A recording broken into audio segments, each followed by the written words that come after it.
আমরা জানি over, on এবং এবাব এই তিনটি প্রিপোজিশনের অর্থ হচ্ছে উপরে, কিন্তু ব্যবহারগত দিক থেকে এখানে পার্থক্য রয়েছে। অনকে আমরা ব্যবহার করি যখন কোনো কিছুর উপর স্পর্শ থাকা অবস্থায় বোঝায়।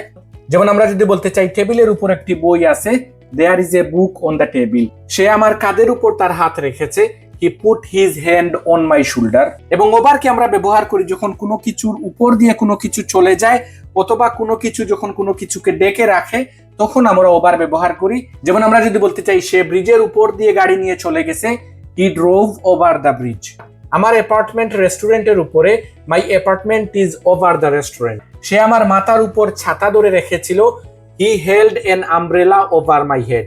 আবার কোনো কিছু যখন স্পর্শ ছাড়া উপরে বোঝায়, যেটা সাধারণত সরাসরি মাথার উপরে নয় বরং যে কোনো সাধারণত উচ্চতায় বোঝায়, তখন আমরা এভাব ব্যবহার করতে পারি। যেমন আমরা যদি বলতে চাই the sky is above our head, আকাশ আমাদের মাথার উপরে। আয়নাটি সিঙ্কের উপরে, the mirror is above the sink. The light is above my table.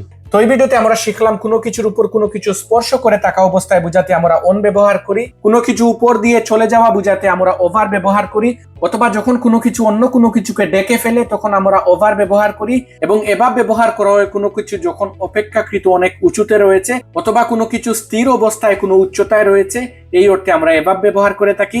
Thanks for watching, see you in the next video.